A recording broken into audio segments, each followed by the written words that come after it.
Hey, what's up, pretty babies? I'm Gio. And I'm Bart. And this is an episode of Get Close. So let's do it. And today we got a really special episode. It's a Q&A episode. Ooh. Because I feel like a lot of you guys always want to talk to us, but we don't really get that opportunity. So I posted on my Instagram story, I talk to them all the time. Well, maybe it's just me then. It's just you. Thank you. And so they asked a bunch of questions, and I picked a bunch of them. And hopefully we can get through all of them, or some of them, and we'll see. You ready? I might just do a random one. Okay. Ooh. Oh, no. Damn. It's getting shit. down to dirty real quick. Okay. Brutus and Rangers asks, how do you guys make time for intimacy? Seems like you guys are always so busy. We definitely are pretty busy folks. But what has helped from my perspective is we have a schedule for things. So we wake up, and lucky for us right now, we have our gym in our garage.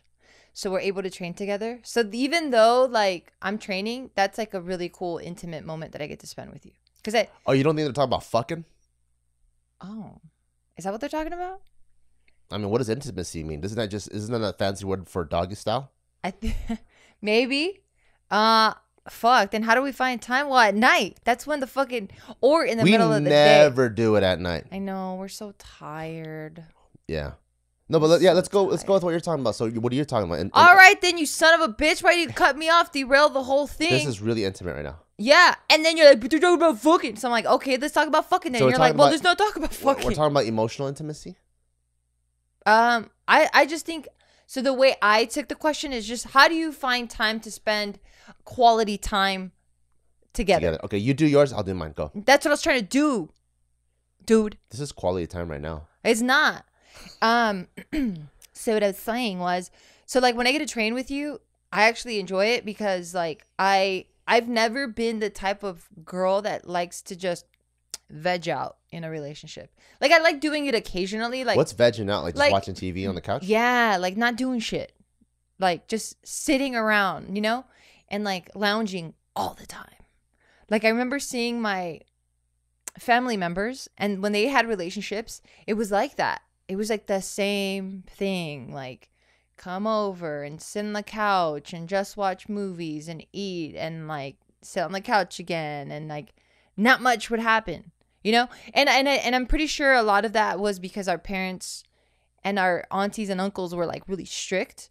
So I'm sure that's where that comes from. But I think just viewing it that way, I'm like, oh, that's just so boring. So once in a while, I do like to veg out and sit on the couch and watch movies or whatever. But they might just want to hang. Maybe they just want to hang. But all the time, I can't do it. That's not my style. And I'm not saying that there's anything wrong with that style. Yeah. If that's what brings you pleasure, dude, by all means, do you. But for me, that's never been my style. I see. So like, I like doing things. And by doing things, I don't necessarily mean like go shopping or like go to amusement parks or whatever. I like experiences. I consider that an experience. Yeah. And those I like not all the fucking time either, because that could be very stressful. But I just like either like a hobby, or like training for me is a hobby now. Like it's fun. So like I get to make myself better, and I get to do that with my partner. Like that's fucking rad. You know, like I like that we get to share these things. And that for me is like an intimate time that I get to spend with you, because like we get to see each other in a different light, like just fucking going balls to the walls and like hating shit or failing or being down or angry or whatever, right? So like I get to experience you in such a like controlled bubble. I like that. And then we have like our lunch break together. So we don't necessarily work on the same things. Like, yes, we work in the same company, but we're like separate departments. Way different departments. That when we do get to sit together, it's like coworkers, like at a lunch, like in the lunchroom. Yeah. And like we're together. We're not like on our phones. We're not working. If anything, we're probably venting about work, or we just probably try not to talk about work at all. And we just try to connect as people. That to me is also intimate time. And then at night, when we finally get to put the monkey man to bed, you and I like will spend time together. And like those little blocks of time are pretty sacred to us. Well, to me at least. That like I just like being next to you and like sharing, you know, my little world with you and then hearing about your world. Yeah, I agree. I think with the intimacy, the emotional intimacy, I feel the exact same way. But going back to the doggy style question, yes, it did happen on a Tuesday. And I think it did happen on a Wednesday as well. So yeah, I think for us, having sex at night that's very difficult because once you run businesses together and have a toddler, and then now my dad lives with us, so now there's an additional person we're caring another for. toddler. Yeah, there's like a Just kidding. lot of stuff, you know. So by the time we get to our bed at the end of the night, we're exhausted and we're trying to train our ass off. So there's just And we're dieting. every ounce of additional energy or calorie that we have is used up. So the times where we try to plan sex at night doesn't happen. But what we do realize is midday, both me and Gio's hormones are working real good. So if that's synced up, then hey, it could happen, you know? On a Tuesday and a Wednesday. Ooh, ooh, ooh. So, and you know what I think also helps with that? What? Actually, the fact that we're not eating like fucking assholes. Really? Because we've been on a shitty diet. Yeah. Well, you more so than me. And you think it fucks up your hormones? I 100% think it really fucks with your hormones. Because as soon as I started cleaning up my diet again, I'm going like, ooh, I'm feeling a little bit saucy. I really do think. You think it's I eat like a fucking asshole. When I let go, fucking. You think it's the diet or the training? The hard, consistent. Oh, maybe the training too, because like our training before, at least my training before, was very powerlifting focused, which is very heavy, but like once in a while, and then you go back to like slow reps. Yeah, but this one's like a lot of movement. Yeah. Maybe that's like also like doing a little boosty boost, and I think we're trying to get shredded, so like we're also looking good, so we're feeling more confident. Yeah, it's a lot. Yeah, there's definitely like the hormonal, physiological, and spiritual. Cool. That was a funny question from Aloha Yours. Where's your next forever home? I actually really like Vegas, and it's just so funny that it's a joke now. And yeah, we've called it a forever home, but at this rate, I don't think we consider anything forever, because just the way the world appears to be right now is pretty fucking dysfunctional and like volatile. So for me, I'm like, nothing is forever. What's awesome is I love it when our viewers are also in on the joke, where we're like, is this your forever home? Yeah, like the fucking Schneiders, and like they talk about that, like, ooh, that bag of Schneiders looking really sexy, and I'm like, god damn it, Bar, why'd you have to make that goddamn joke? Yeah, so I think for us, I think what's really interesting is we're at the cusp of really big change right now.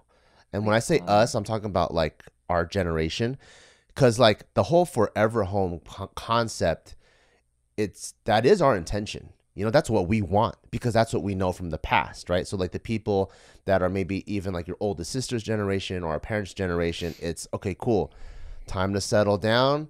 What's a build city? Your roots. You know, my mom's always talking about your roots. Yeah, like what's the city? What's the school? What's the community environment? You want to go, like you stick the stake in the sand. Stays there for years. And we're here forever, right? And so I think with that intention, because we grew up in that generation, that's, I mean, like, frankly and honestly speaking, stability. That really is what we're after. Yeah. Right. So even when we got our first forever home, which was out there in LA, in like East LA area, we looked at everything: schools, amenities, drive to the gym, drive to the office. We looked at the community, looked at the high school, junior high, and elementary school. Commuting distance from your mom's house, from my dad's house. Like we considered so much distance from the airport, because we know we travel, like literally everything, you know? And we're like, okay, this is it. And we built like a dream backyard. Like that backyard is so awesome. It's big. Play basketball, swimming pool. Friends come over. We use the hot tub, you know? Oh, I thought you were talking about the first forever home. That one I knew it was not a forever home. True. Because that one. So did I. That was a starter home. We knew, we knew that we're going to outgrow it real fast. You're right. So we did all that, right? And then that was literally at before the pandemic. During the pandemic, the biggest thing that sprouted from that is the entire work remote movement, right? From the point where like we have a buddy now who just got hired at Facebook, and he was like, I'm gonna go live in Indonesia. And I'm like, what? You can do that? You don't gotta like work in Silicon Valley? He goes, no. Majority of these positions are work wherever you want, as long as you're working in the same time zone. It's completely cool. And so I think we literally are at the cusp of this giant shift in. Look at how many offices in our building are vacant now. Yeah. How many of our friends are going like, well, I have like my partner's in, this state, this other person's in this state, our graphic designer's in this country. Yeah. Yeah. Like we're literally at this giant paradigm shift in the way businesses are ran. Yeah. The way people live. Like I know so many businesses now that are in 7 or 8 figure range, like high 7 to low 8 figure range. And then I'm picking their brains and I'm like, so you guys don't have a HQ? Like, nope. And I'm like, where does this person live? Oh, Michigan. Where does this person live? Oh, Philadelphia. Where does this person live? Florida. I'm like, what the? I'm like, so how long have you guys been operating like that? I'm like, oh, like past 8 years. I'm like, what? So now like the business entity is just the agreement that this is what we're all going to do. But that they have no corporate office or anything like that. I've met so many businesses like that. Yeah. Oh yeah, my graphic designer is in Malaysia, or this guy's in over there. And I think because of that, as much since we do have a kid, as much as we do want to have our roots and have that community and achieve the feeling of a forever home. Yeah. I don't even know if that's practical or if that's really going to be the case. Even though I think for us, that's something we, in our heart of hearts, we want to chase after. Yeah. I just don't know if things are set in stone, not just for us, but in this generation as it was before. Yeah, I agree. Yeah, absolutely agree. But so far, I really do like Nevada and Vegas and the people in it, and the people running it. So yeah, no real thoughts of like leaving a forever home. Yeah, like I was just talking to a friend the other day about Vegas, and I was like, you know what I love the most about Vegas? And they're like, what? I'm like, I think it's the Amsterdam of the US. It's the place where the most things fly. I think that's Florida, dude. No. I think it's the thing where the most things fly on all sides. Which I think that's why I love it, because it's really a place where it's your choice. So for example, I don't like to get political or anything like that, but just to kind of paint the picture. Like, I don't like to get political, but I'm about to get political. No, I'm not gonna say what my positions are, but I'm just gonna say what the landscape looks like. Nevada is a place where you can defend the LGBT community with a gun. Those are on two opposite sides. Yeah. You know what I mean? It's like, that's how cool it is. That's why I love Nevada. It's like literally you choose. You like what all America has to offer on both sides. I think everything is legal here, right? It's like, oh, you believe in abortion? Cool. You can have an abortion here. At the same time, you can also own a gun, and it's just like, it's like going down both sides, left and right. Whatever their arguing points are, Nevada's like, yeah, we'll do both here. It's like no questions asked. Oh, you like a very good, like well taken care of infrastructure, like really smooth highways, freeways. We even saw those like teenage crisis zones, right? Where like, oh, if you're in trouble or like you're about to be on the verge of homeless, come here. Like it's a safe haven. Yeah, like their safe haven, like their like welfare system is really good, right? At the same time, no state income tax. It's like, what the fuck? Because California is the whole reason why they go like, we have a very well supported welfare system because we tax so hard. Yeah. But Nevada is literally like, you go down on both the list on both sides, and somehow, I don't know how they do it, everything is they're able to do on both sides. When you think when the way it's pitched in the media is that they're on polar opposites. Yeah, they can't coexist. But it's like everything coexists here, and I think that's what makes me like it so much. Yeah. And so forever home, it's, I don't know, we're chasing after it. We don't know if that'll be it, but so far we really, really like this state and the city. Yeah. Now a word from our sponsor at BetterHelp. How well would you take care of your car if you had to keep the same one your entire life? Like, really think about that, because that's how our brains work. So why don't we treat them the same way? How we care for our minds affects how we experience life. So if your mind is in a bad place, and I've been there, almost everything that comes at you is taken in with a negative light. And also, opportunities that come become problems, but when you're in a positive place, you can have problems and you see opportunities. So that's why it's important to invest time to take care and make sure that your brain and your mind is healthy. And there's plenty of ways to support a healthy brain now, like learning a new language or taking power naps. And there's also BetterHelp online therapy. And I think this is freaking amazing, because I truly believe we're in an age where technology has advanced past our biology. Like back in the day, you just know a few of your neighbors. You might know some local news, some big like nationwide news. But in this day and age, like the amount of stimulus you get is bombarding. Like on your Instagram feed, you can already just have thousands of stimulus. You have bad news here, bad news there, constant overload, sensory overload. And that is the new age that we're in, right? So I think what we can do is we can't really change that. But we can do is help us process that, which is why I think it's so awesome to have BetterHelp, which is online therapy, because you make it convenient. You don't have to go in person and take time out of your day. So just as quickly, you can sign up for appointments, and they offer video, phone, and even live chat only therapy sessions, which is freaking cool. So you don't even have to see anyone on camera if you don't want to.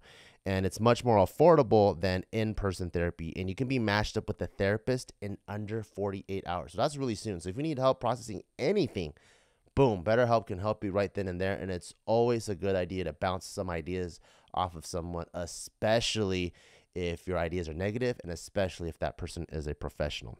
So our listeners get 10% off their first month at betterhelp.com/getclose. That's BetterHelp.com/getclose. Betterhelp.com/getclose to get 10% off your first month. Next question. Ooh. Raymond Cloud wants to know, fitness is important to you, but is there a point in your life where fitness has failed you? I can go first too. Yeah, go first. Never. Yeah, same. Because I'm like, fitness never, it only makes you fucking look doper, perform better, healthier. I don't know where it would be bad. So fitness, and I'll zoom out a little bit. Raymond Cloud, Ramen Cloud. Ramen Yeah, Cloud. Ramen Cloud. So I'll zoom out a little bit more. The actual definition of fitness is your physical ability to adapt to the endeavor at hand. Yeah. That's a person's fitness. So there is fitness to guitar playing. Do your fingers have callus? Do you have articulation? There's fitness to rapping. Can you enunciate when you're saying all of these words over the rhythm and talking them? That's fitness. Do you have enough mouth fitness to like do something that Busta Rhymes can? If you don't, then you're lacking. Or Eminem. Yeah, then you're lacking in the mouth fitness area. So that's what the actual term of fitness is. When it comes to the fitness that he's referring to, I'm thinking he's talking about Gym, right? So in that regard, that is how well your body reacts to exercises or to the external like sports or athletic endeavors that you have. For me, that very definition is impossible, because the whole point of working on your fitness is to be a better vehicle of yourself to do bigger and more fun things. So I think in that regard, that's how I approach fitness. The fitness industry, on the other hand, if he's referring to this, I'm not, or he or she is referring to this, but if they're like talking about like insecurity or I'm trying to get down to a specific weight, and then so I starve myself in an unhealthy way. Like the fitness industry is a completely different, it's a completely different endeavor, but that's not how I view fitness. I view fitness based off the definition. How well adapted is your body to the endeavors you want to put upon it? And for me, that's why I'm always training for something, you know? So if I'm like, if I'm going to have a powerlifting meet, strength is number one. If I have a marathon to train for, cardio is number one. When I'm doing my maintenance is to be the most well adapted dad possible. So I'll do like lots of bear crawls, lunges and stuff, because I'm like, okay, being a dad to me is if Tycho wants to get on the ground, crawl through shit, that's me. I can't be like, oh, my back, whatever, you know? So fitness also to me is one of the few things that's so objective where you literally troubleshoot parts of yourself and you go, how do I make A better, B better, C better? You formulate a plan, execute on A, B, and C, look at the results. Did it really make a difference? Yes. Rinse and repeat. No. Take that out. The box jumps didn't really make me a better dad or make me a better squatter or whatever, or it did. And then, you know, so that's why I love fitness, and it has drastically improved my life. Even like the libido, right? Like the sex drive, all of that. We were talking about all of that in an earlier question. And I think, well, I don't think I should stop saying that, but yeah, fitness is nothing but positive. Like it doesn't ever really take away, unless we're talking about like injuries and stuff, but that's all still very preventable. Like, and it's part of the game. Yeah. Like I actually really enjoy injuries because, like I don't look forward to them. But injuries, it's one of those things where, like, let's say you injure your shoulder. Now you're exploring a different mindset that you've never explored before. How do I rehab this shoulder? Yeah. And through injuring it, I learned way more about my shoulder anatomically. And then how do I strengthen it through its range of motion? Like I learned so much more as an athlete when I actually injure something.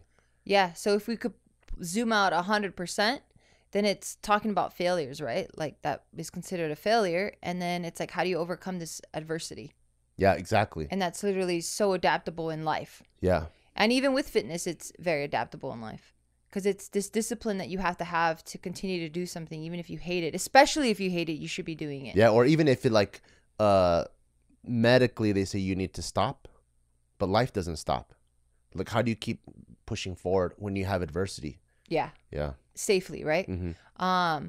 And yeah, like fitness applies to so many aspects in your life. That's why I'm like, when I heard that question, I'm just like, I have never seen it be bad for me. Like if anything, it's a giving thing, you know? Because remember, like I one of my things was I fucking hate running. I fucking hate running. I hate it, right? And I'm like, oh shit. I think what life teaches us is anything you hate is what you have to do. You have to do it. You have to do it. And then so I was like, fuck it.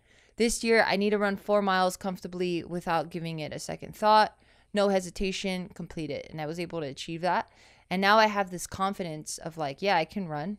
You want me to do 10 miles? Fuck, it's going to be hard, but I know how to get there. And I have this confidence that I'll be able to achieve it, you know? Yeah. And it also builds the confidence, right? Because you're leaning into shit that you hate. It builds discipline. It builds routine. It builds so many things. I could keep going on and on and on about all the benefits of fitness and training and all that. Yeah. So yeah, I've never seen a bad thing come from it. Yeah, me neither. Never, ever failed me. Okay. Next question from Hello Trong. Hello. Pressure to have a second child and thoughts. Yes, big pressure. Big pressure. What's the big pressure? My biological clock.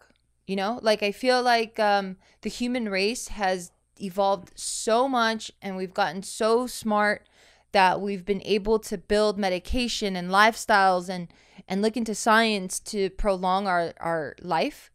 But the biological clock, the woman's, you know, window of where she can have a kid. Yeah, we've probably extended it a little bit, but not without a lot of the risks that are included in it, right? Yeah. So like my biological clock, although 30 is a new 20, it's still the same thing as it was in my mom's era and my grandma's era and all that. So I'm like, fuck, I'm right at the cusp of like, yo, bitch, you getting old as fuck.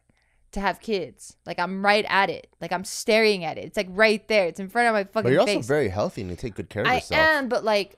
And I take good care of you too. We do. We are. We're very healthy people, but like, you know, your eggs are old. Like, we're born with our eggs. They do smell bad.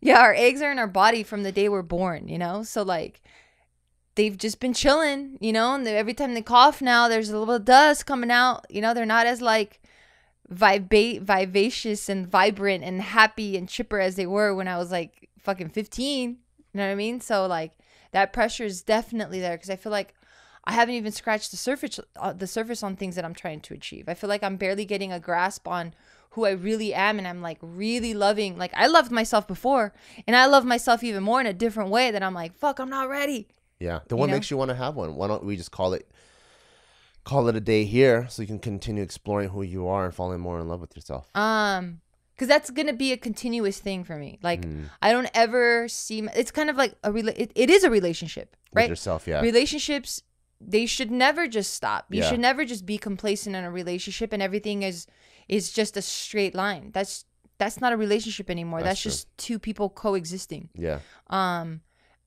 Life is like ups and downs and turns and fucking sidewinds and shit. And relationships are the same way.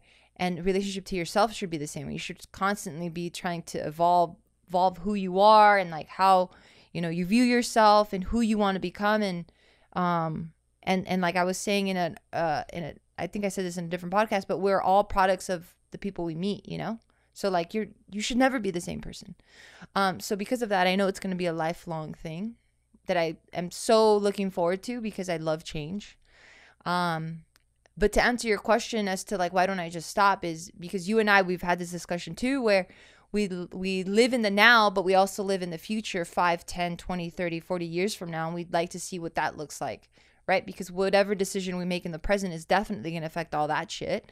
So like right now I'm feeling this pressure and I'm going, oh, I don't want to, but what is that going to look like at Christmas, you know, and we're in our 80s. And it's just Taika, and we're like, ooh, I love him, and I don't want to disrupt that relationship that I have with Taika, and like, he's such a special dude that I'm like, oh, I don't want another kid, you're perfect, you know? But then now imagine if he has a brother now, and he has someone he could lean on, like, there's just so many things to consider, man. Yeah. That's where the pressure comes from. Yeah. Because it's like, one is very selfish.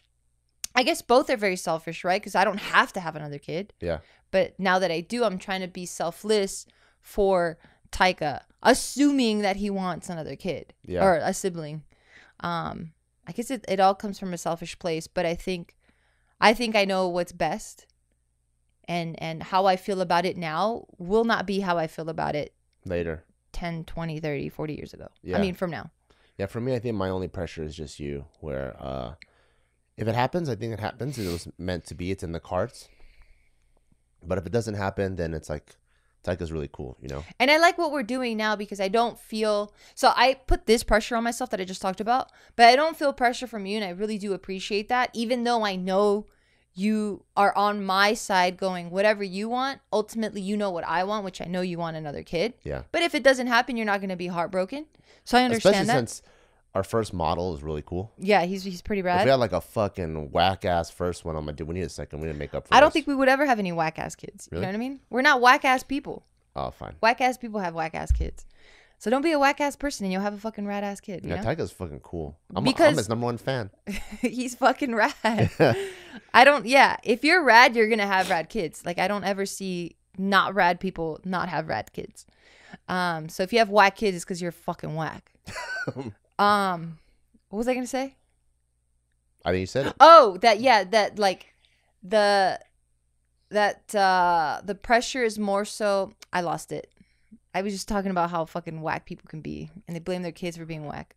Nah, fool, you whack. Here's another one. Olive Juice wants to know, how do you deal with toxic family members? Ooh. This is a really tough one. So, I think I have 2 main toxic family members that don't even know they're toxic, and it's my mom and my dad. And it's not even their fault. I don't even think they're toxic. They're not toxic. I think toxic is like really dysfunctional and like a toxin, right? Like it's But I don't think it's like toxic people know they're toxic though. but I don't think your parents are toxic. You don't think so? No, I just think they're hard to deal with. But I don't think they're toxic because they're not trying to unintentionally sabotage anything. No one is. I don't know. Toxic people unintentionally are like, they come in and you're just like, fuck, man, there's going to be drama everywhere. I know, but they're not trying to. They don't even know that. All right, fine. That's fair. You know what I'm saying? That's fair. I got it. Yeah. I think if there's toxic and then there's bad intentions. True. Right. I think toxic people, they're the ones that are like, oh my God, everywhere I go, there's so much drama.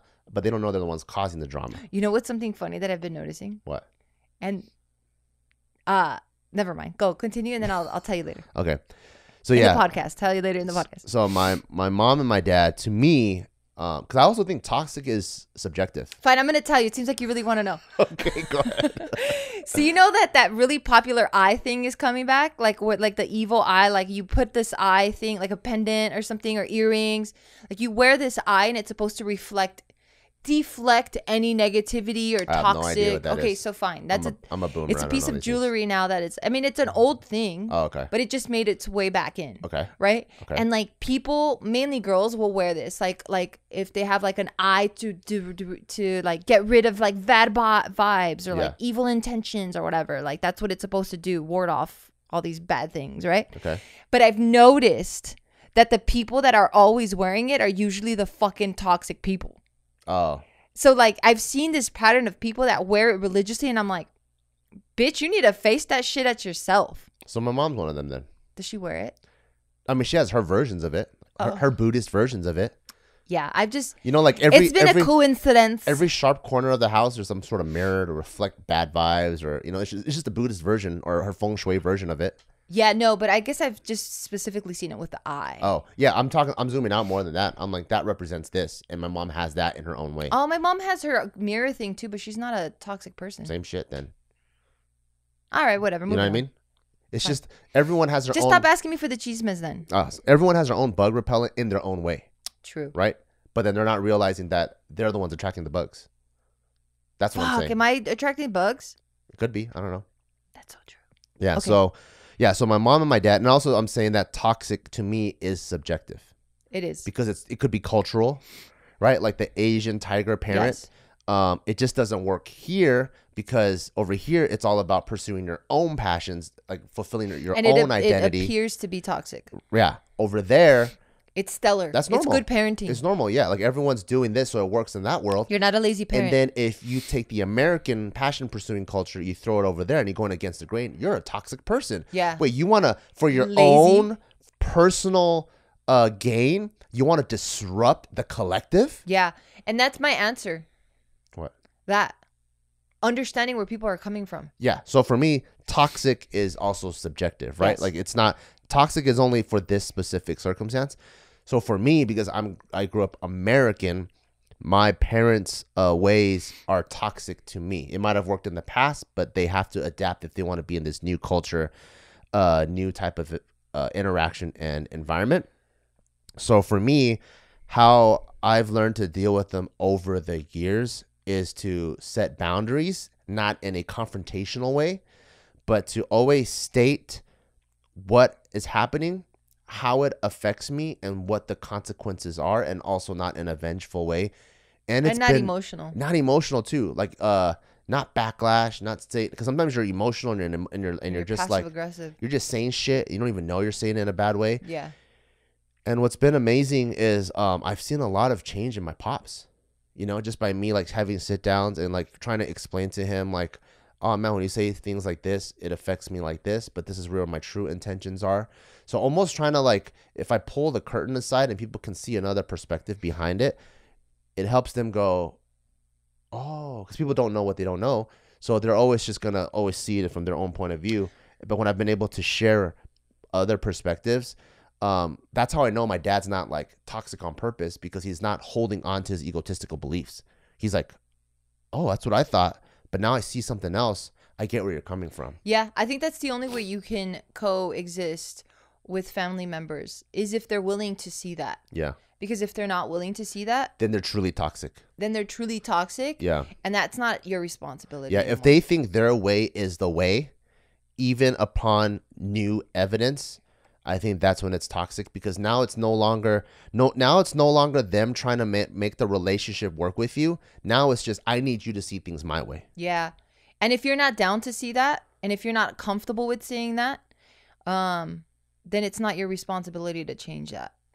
And that's hard, right? Because a lot of us grow up going, hey, blood's thicker than water.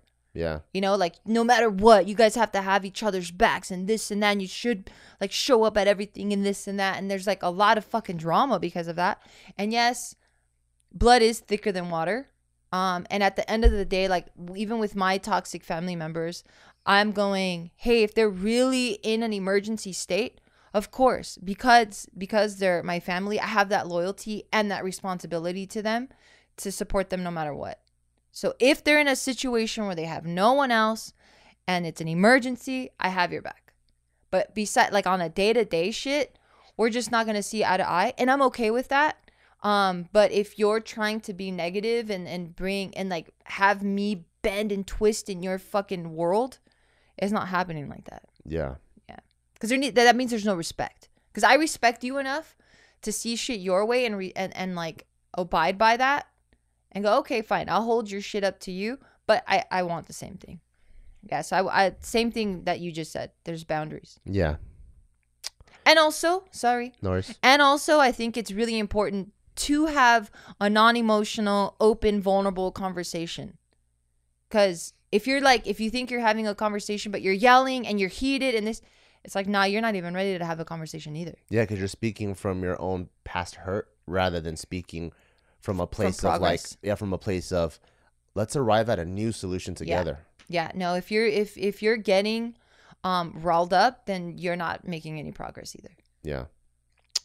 Cool. Channy.liff wants to know, what are some of your most valuable advice to young parents? Oof. Most valuable advice. So much. Can I tell you what I think one of the biggest things I learned is? Of course. I realized that there is no right dot, but everything is on a spectrum of a bar, and you need to find the balance of that bar per kid, but looking for the greater good. So, for example, I just actually had this epiphany yesterday. Cool. I haven't heard it yet. And it's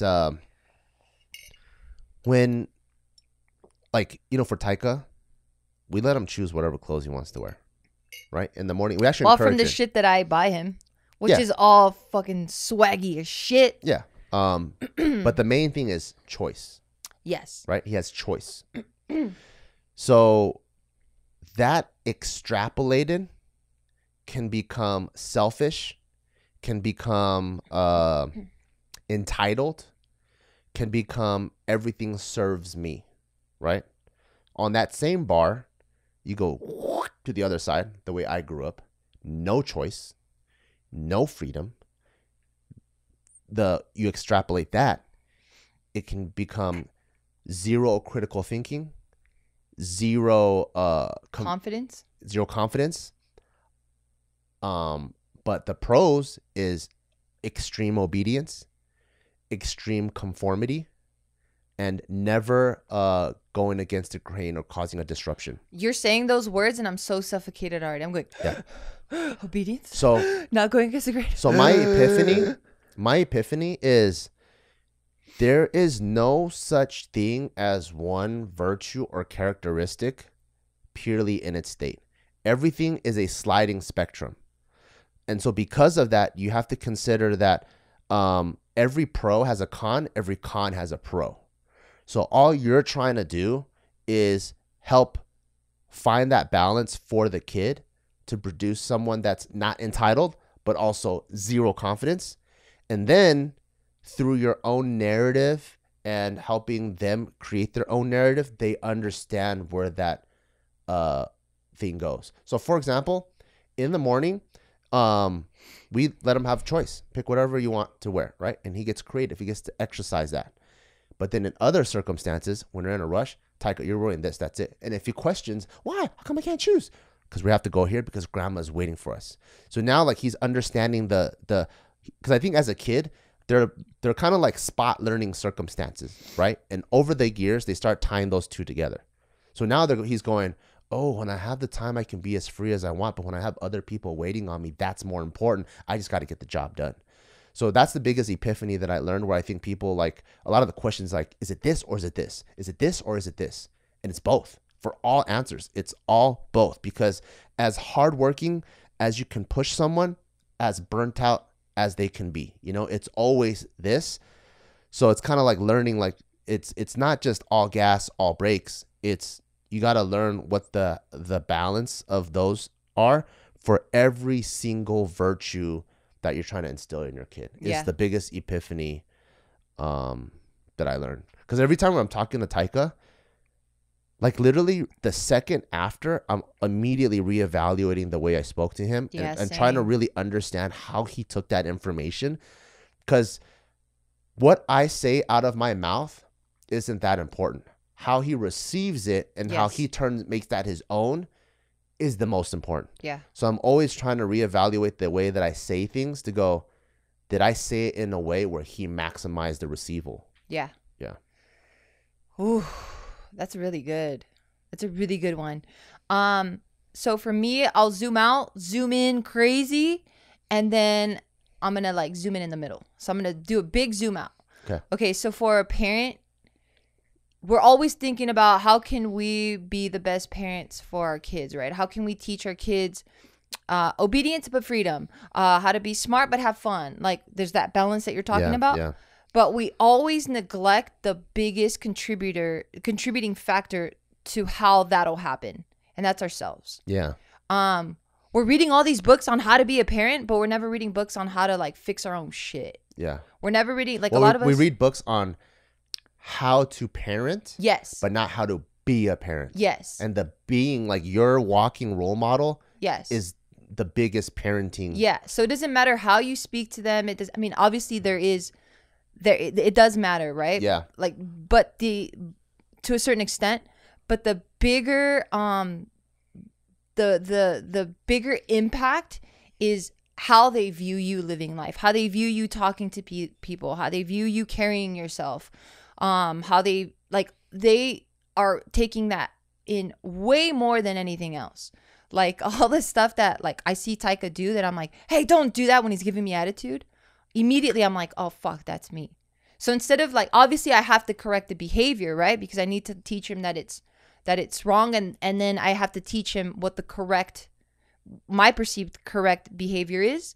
But then I'm also like scolding myself, going like, you can't go hard on Taika because obviously he learned it from you. Yeah. Right? Like that one fucking trope when the kid's smoking weed and the dad catches them, and then it's like, I learned it from you. Yeah. Yeah. So that's like the biggest one. Zooming all the way out. So the way you treat yourself, the way you treat your spouse, the way you treat your friends, or like their mom or whatever, or that's one thing you really have to focus on. So before even becoming a parent, already start thinking as a parent.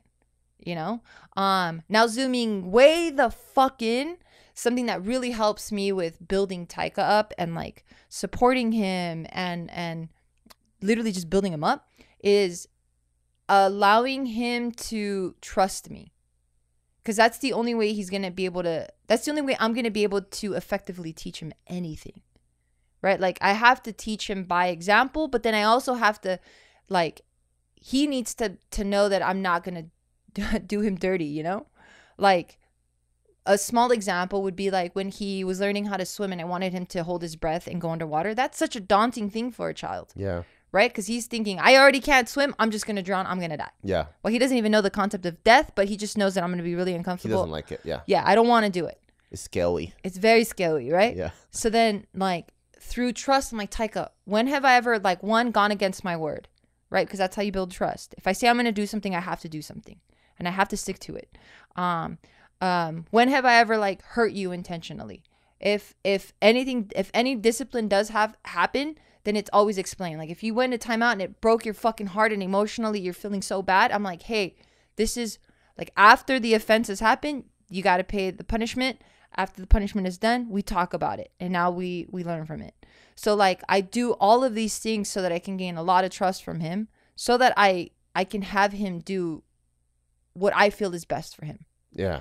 And then I was gonna do a middle zoom, and I got so caught up. I got so passionate about what I was talking about. What's the middle zoom? Shit. Is it still trust based or no? That's a super in, super out. I lost it. But yeah, I think looking at yourself first and like working on all the shit that you don't like about yourself, trying to heal all whatever trauma you have, really trying to work on that, because that will come out, because having a kid is very stressful. It's very rewarding. Is the middle zoom something to do with being present? I lost it. Oh, okay. I moved on to a new thought now. But yeah. I guess that was the middle one. A super micro one, then a super zoomed in one would be, yes, being present. Would just be like just be with them. Like, don't be on your phone. They feel that a lot. They feel it like crazy. The first time Taika, because like we're always working on our phone, right? But the first time Taika was like, he couldn't even speak yet, and he was already covering the screen because he knew that there was this competition happening. And I was like, wow, oh, I'm a horrible parent, you know? So like being very present, they do feel that. Yeah. And all they want, and you posted this on Instagram, I think it was like this boy who was wiping his tears. Yeah. Oh, I could already cry. They just want you to be there. Yeah, and I'm like, they just want you there. That's it.